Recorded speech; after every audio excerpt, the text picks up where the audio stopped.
Everything was European background. The upbringing, the teaching in school. But my father was a pastor, you know, a pastor. And everything had to be English. We were not even allowed to speak our country's language in schools. And they called the language, they called our own languages vernacular. So English was the real language you had to speak in school, so everything was English. With what we were taught in schools, nobody was thinking of whether to be African or not. We just accepted that we were English, and anybody that went to England for studies was a master, you know. So everybody wants to go to England, come back home to be master, you know, so I never thought about it, being African as such, you know, so it didn't mean anything to me until much later in my life. It was in England I started to feel the awareness of having to be an African, because for the first time I came to England, I started to feel, oh wow, so these white people don't like us too much. You know, this is my experience from having to rent rooms, you know.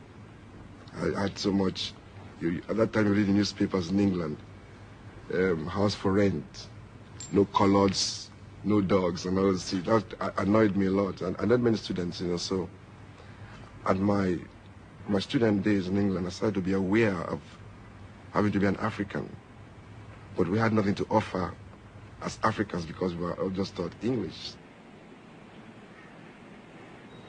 Like one of the latest songs I'm singing now, I said, teacher, don't teach me nonsense. Right. Now I was trying to let my people see, because in Africa people respect teachers. You know, teachers because they teach English and they teach their pupils, you know.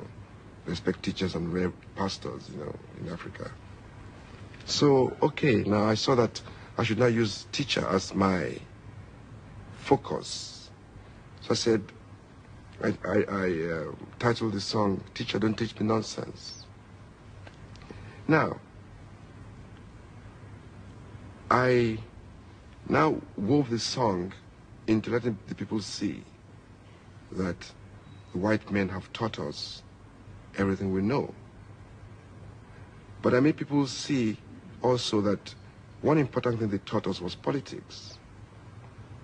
Because I wove in the song to the elections in Nigeria, because it was a farce.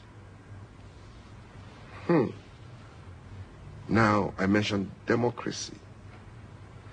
Now in English, an Englishman will say democracy. But if the African man wants to say it in broken, he will say democracy. You see now. And I thought of the word, I said, crazy.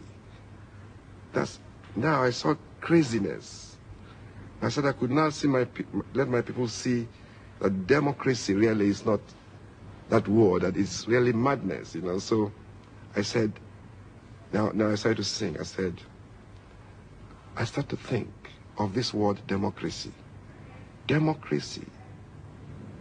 Crazy demo. Demonstration of grace. Crazy demonstration. Then I went a little bit serious, because I know that people will laugh at that when they hear that. Then I went a little bit serious. I said, now, if it's not crazy, why that in Africa, as time goes forward, things is getting worse. Poor man, they cry. Rich man, they mess. Democracy, crazy demo, demonstration of grace. Then I ended up, you know, to fuck the minds of the colonialists up, I said, if good teacher teach something, if a good teacher teaches something, and a student make mistake, teacher must tell him that he's making mistake.